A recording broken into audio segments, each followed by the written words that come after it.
Hello world, welcome to another one of my videos. This video is entitled "The Media?" question mark. I think that song I've chosen for my intro is quite appropriate. Thank you, Billy Joel, for that. Right, the date is it is Wednesday, the 8th of August 2012. Obviously, that bears absolutely no relevance to anything whatsoever because it doesn't really exist. By the way, just a little disclaimer. This is just my own point of view. You know, if you don't agree with it, that's cool. I expect people to not agree with it. If you agree with it, wicked. That's me and you batting on the same page. But yeah, I just want to share some ideas, get some thoughts and opinions of how other people see things. Right, so the media. I've narrowed it down to one of three possibilities with the media, basically. Is the media right? Is it A reflection of yourself, B, a reflection of the collective consciousness, C, being broadcast across a frequency spectrum by people from lower dimensions, or D, none of the above? Okay, so I want to talk about objective truths, and I want to talk about how really fundamentally at the base root of it, there isn't really any objective truths out there at all.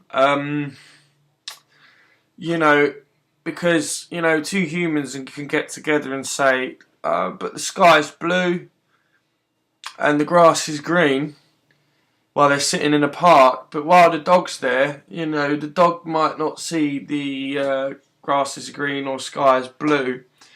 A colourblind person might fail to see that as well. So, you know, you can't really.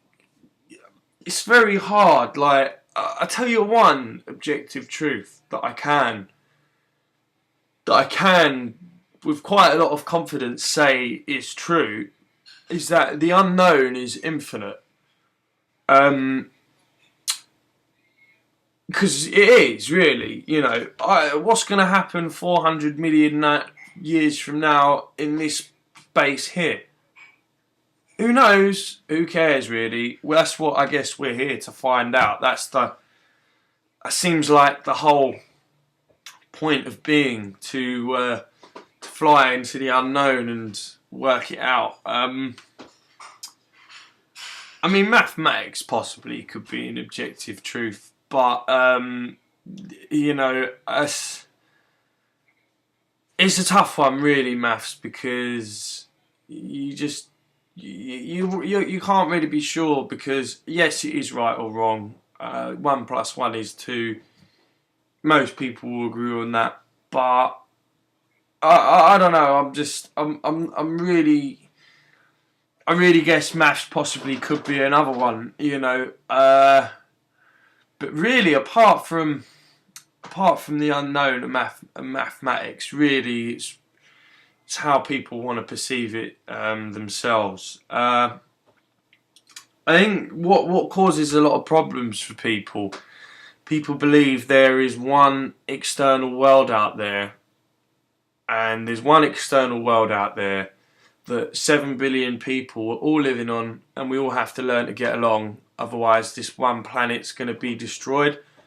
I don't really think that can possibly be the case. I mean, there's a really good lecture. I'm going to put the link up here. It's called The Quantum Conspiracy, but it's not really a conspiracy theory at all.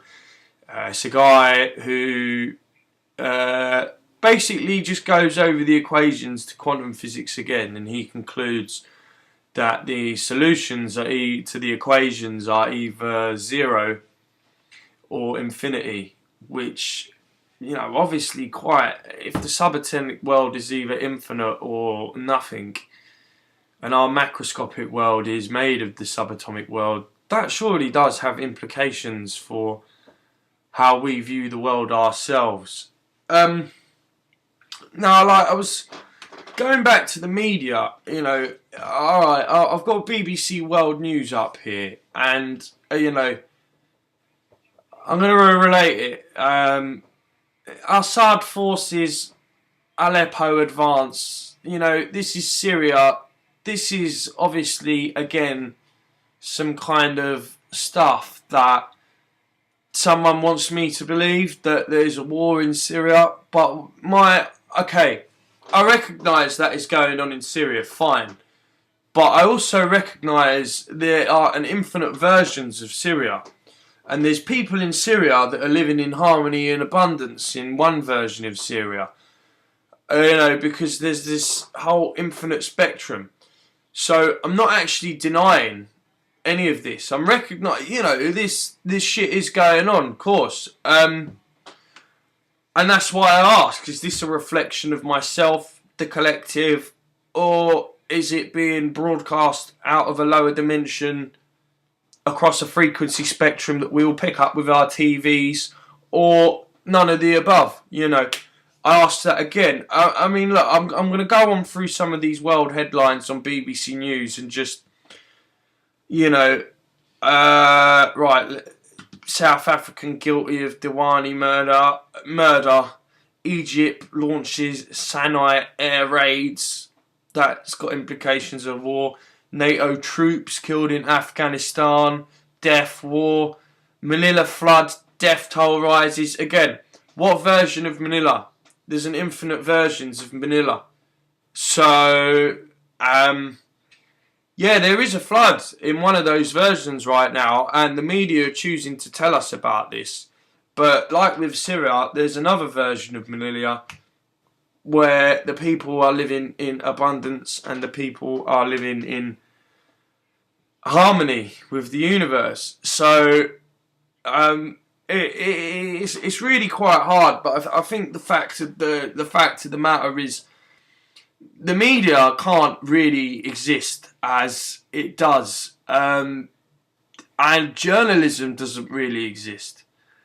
You can't really have German journalism because, let's say a journalist at the BBC, okay, he surrounded himself with information of Syria for 6 to a year, all this negative information.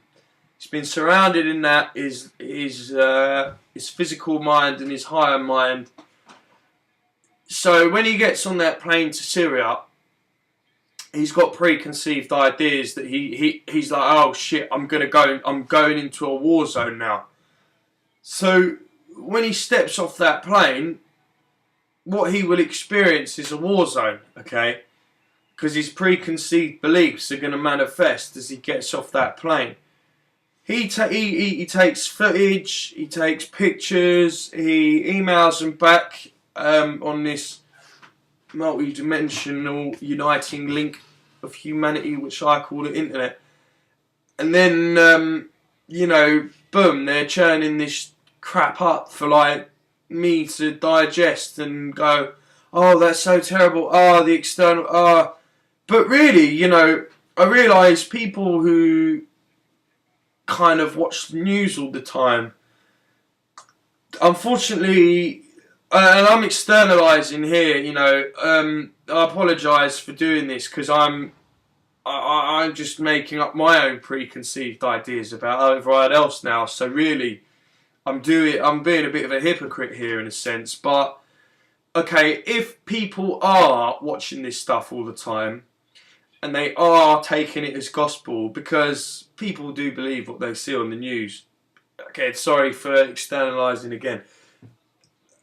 Then, alright, okay, let me start again. Let's make the assumption we got Mr. X watches the BBC News every day and he sees all this suffering, all this negativity, all this divide and rules kind of stuff that I see on there.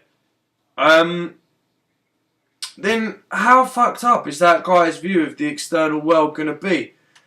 And I guess that's what maybe, I'm going to go back to my theory that the media is being broadcast from a lower dimension across a frequency spectrum, and our tellies pick that up. I mean, I'm a student of electrical engineering myself, so I kind of like this theory myself. Obviously, some people are going to watch this and think, dude, you're full of shit. That is the biggest load of bollocks I've ever heard.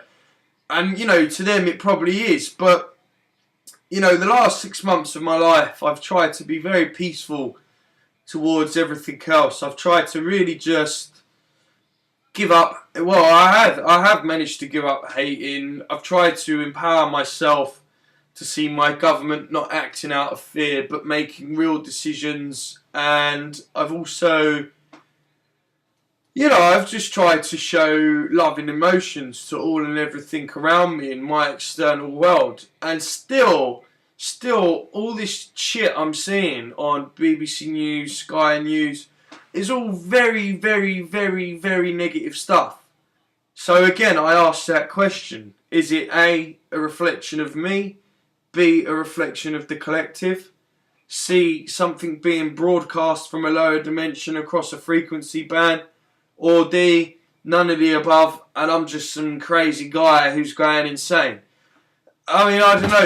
You've got to make up your own minds. I'm just putting it out there.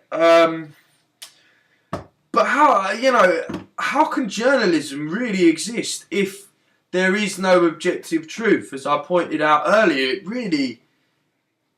really can't exist, because what one person experiences, another person doesn't. The Olympics is on at the moment. There's people sitting there watching it, really enjoying it, going, oh yeah, this is great, it's sport, And this is what I say, the unknown in sport. This is why we love sport so much, because the unknown gets resolved really quickly. That's why the 100-metre race is so popular. Boom, you get the result, you find out. That's definitely played upon, I think, by the media, because everything, you see in the sport isn't really, it's just sport. It's just, oh yeah, people love sport, we'll bombard them with sport as well.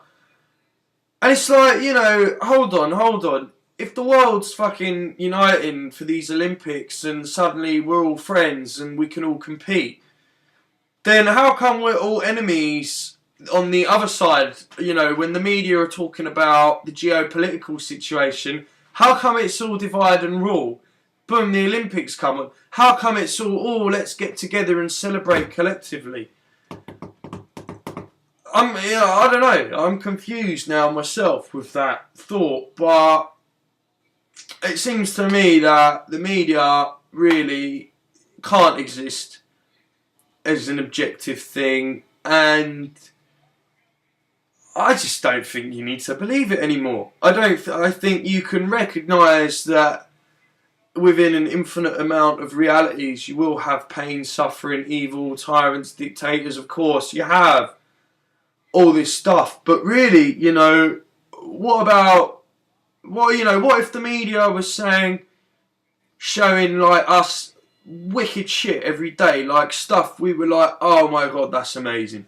Like this news in Syria was, new invention saves energy for the future.